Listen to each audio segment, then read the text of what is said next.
ഉൽപ്പത്തിയുടെ പുസ്തകം 25-ാം അധ്യായം. അബ്രാഹത്തിന്റെ സന്തതികൾ. അബ്രാഹം കെത്തൂറ എന്നു പേരായ ഒരു സ്ത്രീയെ വിവാഹം ചെയ്തു. അവളിൽ അവന് നിമ്രാൻ, യോക്ഷാൻ, മെദാൻ, മിദിയാൻ, ഇഷ്ബാക്ക്, ഷുവാഹ് എന്നിവർ ജനിച്ചു. യോക്ഷാന് ഷെബായും ദദാനും ജനിച്ചു. ദദാന്റെ മക്കളാണ് ആഷൂറീം, ലത്തൂഷീം, ലവൂമീം എന്നിവർ.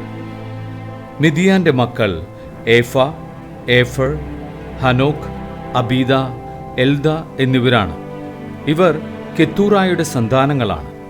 അബ്രാഹം തനിക്കുണ്ടായിരുന്നതെല്ലാം ഇസഹാക്കിനു കൊടുത്തു.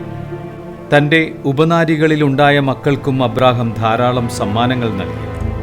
താൻ ജീവിച്ചിരുന്നപ്പോൾ തന്നെ അവരെയെല്ലാം മകനായ ഇസഹാക്കിൽ നിന്ന് ദൂരെ കിഴക്കൻ ദേശത്തേക്ക് അയച്ചു. അബ്രാഹത്തിൻ്റെ മരണം. അബ്രാഹത്തിൻ്റെ ആയുഷ്കാലം 175 വർഷമായിരുന്നു. തൻ്റെ വർഷങ്ങൾ പൂർത്തിയായപ്പോൾ തികഞ്ഞ വാർദ്ധക്യത്തിൽ അബ്രാഹം അന്ത്യശ്വാസം വലിക്കുകയും തൻ്റെ ജനത്തോട് ചേരുകയും ചെയ്തു. മക്കളായ ഇസഹാക്കും ഇസ്മായേലും മാമ്രയുടെ എതിർവശത്ത് സോഹാർ എന്ന ഹിത്യൻ്റെ മകനായ എഫ്രോന്റെ വകയായിരുന്ന മക്പെല ഗുഹയിൽ അവനെ അടക്കി. ഹിത്യരിൽ നിന്ന് അബ്രാഹം വിലയ്ക്ക് വാങ്ങിയതായിരുന്നു ആ വയൽ. അവിടെ അബ്രാഹം ഭാര്യ സാറായോടൊപ്പം സംസ്കരിക്കപ്പെട്ടു. അബ്രാഹത്തിൻ്റെ മരണത്തിനു ശേഷം ദൈവം അവൻ്റെ പുത്രൻ ഇസ്ഹാക്കിനെ അനുഗ്രഹിച്ചു. അവൻ ബേർലെഹായിറോയിൽ പാർത്തു. ഇസ്മായേലിൻ്റെ സന്തതികൾ. സാറായുടെ ദാസിയായ ഈജിപ്തുകാരി ഹാഗാറിൽ അബ്രാഹത്തിനുണ്ടായ ഇസ്മായേലിൻ്റെ മക്കൾ ഇവരാണ്. ജനനക്രമം അനുസരിച്ച് ഇസ്മായേലിൻ്റെ മക്കളുടെ പേരുവിവരം. ഇസ്മായേലിൻ്റെ കടിഞ്ഞൂൽ പുത്രൻ നെബായോത്ത്, തുടർന്ന് കേദാർ, അദ്ബേൽ, മിബ്സാം, മിഷ്മ, ദൂമ, മിസ്സ, ഹദാദ്, തേമ, യത്തൂ, നഫീഷ്, കേദമ. ഇവരാണ് ഇസ്മായേലിൻ്റെ പുത്രന്മാർ. ഗ്രാമങ്ങളും ആസ്ഥാനങ്ങളും അനുസരിച്ച് അവരുടെ വംശത്തിലെ 12 പ്രഭുക്കന്മാരുടെ പേരുകളാണിവ. ഇസ്മായേലിൻ്റെ ആയുഷ്കാലം 137 വർഷമായിരുന്നു. അവൻ അന്ത്യശ്വാസം വലിക്കുകയും തൻ്റെ ബന്ധുക്കളോട് ചേരുകയും ചെയ്തു. ഹവില മുതൽ ഷൂർ വരെയുള്ള ദേശത്ത് അവർ വാസമുറപ്പിച്ചു.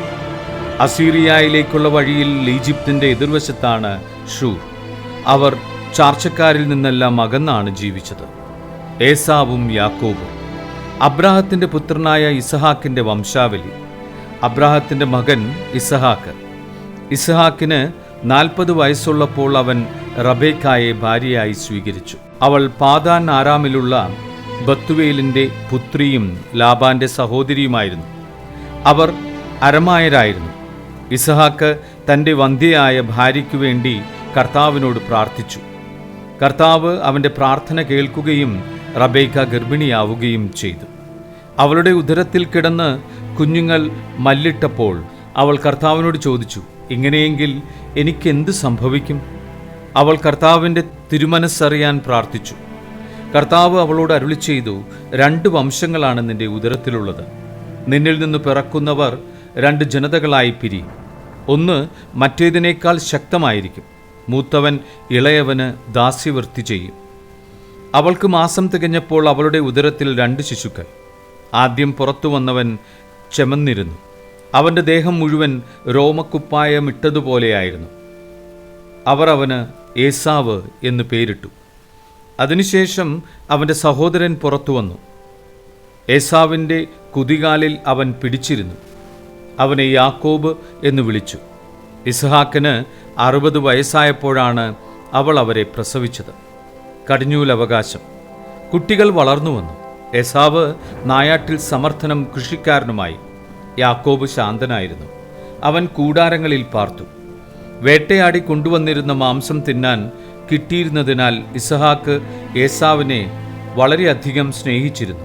റബേക്കായ്ക്ക് യാക്കോബിനോടായിരുന്നു കൂടുതൽ സ്നേഹം. ഒരിക്കൽ യാക്കോബ് പായസമുണ്ടാക്കിക്കൊണ്ടിരുന്നപ്പോൾ ഏസാവ് വിശന്നു തളർന്നു വയലിൽ നിന്ന് വന്നു. അവൻ യാക്കോബിനോട് പറഞ്ഞു, ആ ചെമന്ന പായസം കുറച്ച് എനിക്ക് തരിക, ഞാൻ വളരെ ക്ഷീണിച്ചിരിക്കുന്നു. അതിനാൽ അവന് ഏദോം എന്ന് പേരുണ്ടായി. യാക്കോബ് പ്രതിവചിച്ചു, ആദ്യം നിന്റെ കടിഞ്ഞൂലവകാശം എനിക്ക് വിട്ടുതരിക. എസാവ് പറഞ്ഞു, ഞാൻ വിശന്ന് ചാകാറായി. കടിഞ്ഞൂലവകാശം കൊണ്ട് എനിക്കിനി എന്തു പ്രയോജനം? യാക്കോബ് പറഞ്ഞു, ആദ്യം എന്നോട് ശപഥം ചെയ്യുക. ഏസാവ് ശപഥം ചെയ്തു. അവൻ തൻ്റെ കടിഞ്ഞൂലവകാശം യാക്കോബിന് വിട്ടുകൊടുത്തു. യാക്കോബ് അവന് അപ്പവും പയറ് പായസവും കൊടുത്തു. തീറ്റിയും കുടിയും കഴിഞ്ഞ് അവൻ എഴുന്നേറ്റുപോയി. അങ്ങനെ ഏസാവ് തൻ്റെ കടിഞ്ഞൂലവകാശം നിസ്സാരമായി കരുതി.